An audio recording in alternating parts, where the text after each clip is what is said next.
हिंदू राष्ट्र है और हिंदू राष्ट्र रहेगा। जनसंख्या वाले मामले में विश्व हिंदू परिषद काफ़ी एक्टिव है और इसे संकट का विषय भी मान रहे हैं। मुस्लिम धर्मावलंबियों की घुसपैठ, हिंदू परिवारों में लड़के लड़कियों का विलम्ब से विवाह हो रहा है, इन सब चीज़ों में मुस्लिम जनसंख्या में वृद्धि हो गई है। इस तरीके से मुसलमानों की संख्या तेजी से बढ़ रही, हिंदुओं की घट रही है। क्या इसके पीछे केवल घुसपैठ है या और भी कुछ? उन समस्याओं को हमको सामना नहीं करना पड़े, इसके लिए समय रहते हमको कम हो, इसके लिए सरकार को क्या करना चाहिए? विश्व हिंदू परिषद क्या करना है? फ्री का राशन की योजनाएं, इन सब योजनाओं का लाभ अधिक बड़े परिवारों वालों को नहीं मिलेगा। ऐसी स्थितियां उत्पन्न होती रही तो क्या हिंदू राष्ट्र बन पाएगा? बड़ा चिंता का विषय आपने बताया कि कई ऐसे राज्य हैं जहां पे हिंदू अल्पसंख्यक होते जा रहे हैं, तो एक चिंता का विषय बनता है। नमस्ते, मेरा नाम धीरज शर्मा है और आप न्यूज़ हाट देख रहे हैं। विश्व हिंदू परिषद के राष्ट्रीय अंतर्राष्ट्रीय महासचिव बजरंग बागरा जी हमारे साथ हैं। देश में कहीं ना कहीं संकट का विषय जब आता है तो हिंदू संगठन के लोग जो है वो खड़ा उतरते हैं और कई विषयों पर इन्होंने प्रेस कॉन्फ्रेंस बुलाई है और सांसदों से जनसंपर्क अभियान भी आप करेंगे। मूलतः पहले हम इस पे जाएंगे कि क्यों जरूरी पड़ी अभी सांसदों से जनसंपर्क अभियान चलाने की। सांसदों से संपर्क का हमारा अभियान नया नहीं है, ये पिछले लगभग एक दशक से प्रतिवर्ष चल रहा है। प्रतिवर्ष प्रति के कालखंड में समाज के सामने जो ज्वलंत सामाजिक धार्मिक मुद्दे होते हैं, उन विषयों पर हम सांसदों से विश्व हिंदू परिषद का क्या दृष्टिकोण है उस पर चर्चा करते हैं। तो ये एक प्रतिवर्ष होने वाला कार्यक्रम है और इस वर्ष जो हमने जिन विषयों को उनके सामने रखने का निर्णय किया है, जिस पर हम चर्चा उनसे करने वाले हैं, उसमें एक भारतीय जनसंख्या का उचित प्रबंधन, एक तीर्थ स्थलों का विकास और एक धार्मिक अल्पसंख्यकों को उनकी शैक्षणिक संस्थाओं के लिए विशेषाधिकार जो दिए जाने के विषय हैं, इन तीन विषयों पर हमने उनसे चर्चा करने का निश्चय किया है। जनसंख्या वाले मामले में विश्व हिंदू परिषद काफ़ी एक्टिव है और इसे संकट का विषय भी मान रहे हैं।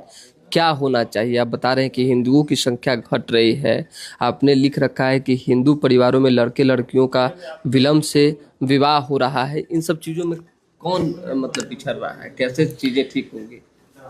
अनेक कारण है जिसकी वजह से कुछ समुदायों में जनसंख्या की वृद्धि दर अधिक है, कुछ समुदायों में वृद्धि दर कम है।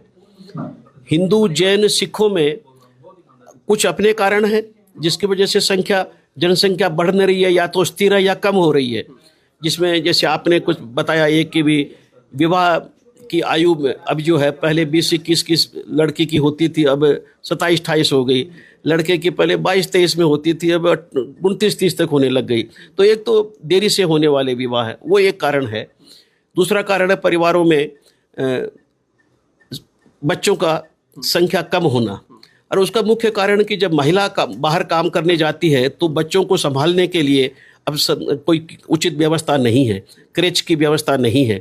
संयुक्त परिवार पहले जहाँ पर सास या अलग देवरानी जेठानी कोई न कोई संभाल लेती थी, जिस प्रकार की नई व्यवस्थाएं भारत में विकसित हुई हैं, परिवार के साथ रह करके काम करना संभव नहीं। कहीं पढ़ाई करते हैं, कहीं प्लेसमेंट होता है, कहीं नौकरी लगती है, और वहाँ पर अकेले रहते हैं। और अकेले रहने की स्थिति में बच्चे अधिक होना में उन सब अभी तक विकसित नहीं हो पाई, इसलिए उन्होंने बच्चे जो है सीमित संख्या में रखने का निर्णय लिया। तो एक तरफ जिस तरीके से मुसलमानों की संख्या तेजी से बढ़ रही, हिंदुओं की घट रही है, क्या इसके पीछे केवल घुसपैठ है या और भी कोई कारण? मुसलमानों में जनसंख्या वृद्धि के दो मुख्य कारण हैं। एक मुख्य कारण है कि उनके जन्म दर बहुत अधिक है। परिवार में उनके बच्चों की संख्या जैसे पहले हिंदुओं में भी 6-7 होती थी, उनकी भी 6-7 होती थी, उनकी आज भी 6-7 है, हिंदुओं में कम हो गई है। तो वृद्धि दर, हिंदू वृद्धि दर से उनकी जन्म दर बहुत अधिक है, 4 गुना 5 गुना वृद्धि दर है। एक तो मुख्य कारण वो है। और दूसरा कारण है मुस्लिम धर्मावलंबियों की घुसपैठ। बांग्लादेश, म्यांमार आदि देशों से उनकी जो घुसपैठ हुई है, उस घुसपैठ के कारण से अचानक मुस्लिम जनसंख्या में वृद्धि हो गई है। दोनों कारण मिला करके मुस्लिम जनसंख्या संख्या में भी बढ़ी है और अनुपात कुल जनसंख्या में बहुत अधिक बढ़ गया है। तो मुस्लिम जन्म दर कम हो, इसके लिए सरकार को क्या करना चाहिए? विश्व हिंदू परिषद क्या करने जा रही है? नहीं, हमारा तो उनसे मांग है कि सारे समुदायों में जन्म दर एक जैसी रहे। एकदम बिल्कुल 100% समान नहीं हो सकती, सबकी अपनी अपनी परंपराएं हैं। और मानवाधिकार होने की वजह से आप किसी पर रोक भी नहीं लगा सकते कि इतने बच्चे होने चाहिए, इससे अधिक नहीं होने चाहिए। ये बिल्कुल सही नहीं है, अप्राकृतिक ये नियंत्रण हो जाएगा। परंतु कुछ इंसेंटिव डिसइंसेंटिव होने चाहिए कि अधिक बच्चों वाला अगर परिवार है तो उसको सरकारी सुविधाएं जो निःशुल्क मिलती हैं, कल्याणकारी योजनाएं, अनेक प्रकार की पेंशन योजनाएं, फ्री का राशन की योजनाएं, इन सब योजनाओं का लाभ अधिक बड़े परिवारों वालों को नहीं मिलेगा। निर्वाचन में कुछ इस प्रकार की व्यवस्था हो कि जिनके बच्चे अधिक हो तो उनको निर्वाचित पदों पर खड़े होने का उनको अधिकार से वंचित किया जाए। और फिर भी अगर जरूरत हो, अगर बहुत ज़्यादा बड़ी समस्या होती है तो हो सकता है कभी किसी स्टेज पर मताधिकार के बारे में भी सोचना पड़ जाए। तो कुछ इंसेंटिव, कुछ डिसइंसेंटिव, ये दोनों का एक मिक्सचर होकर के जनसंख्या एक ठीक तरीके से नियमित प्रबंधित रहे कि इस पूरे भारत को, अर्थव्यवस्था को, समाज व्यवस्था को सांस्कृतिक रूप से, सामरिक रूप से और आर्थिक रूप से हर आयु वर्ग में हर समय हमको जनसंख्या उपलब्ध रहे। और जर्मनी और जैसे यूरोप में बूढ़ों के देश ज़्यादा हो गए, इटली और जर्मनी में बूढ़े ही बूढ़े रह गए, कामगार कम हो गए, इसलिए उनको लेबनान, सीरिया और इन सब देशों से युवा बुलाने पड़े। और आज उनकी सांस्कृतिक जो समाज में जिस प्रकार की समस्याएं खड़ी हुई है, उन समस्याओं को हमको सामना नहीं करना पड़े, इसके लिए समय रहते हमको जनसंख्या प्रबंधन नीति को अपनाना चाहिए। एक आखिरी सवाल है, हिंदू राष्ट्र की बात जो है कई बार उठती रही है, ऐसी स्थितियां उत्पन्न होती रही तो क्या हिंदू राष्ट्र बन पाएगा? बड़ा चिंता का विषय आपने बताया कि कई ऐसे राज्य हैं जहां पे हिंदू अल्पसंख्यक होते जा रहे हैं, कैसे चीजें ठीक होंगी?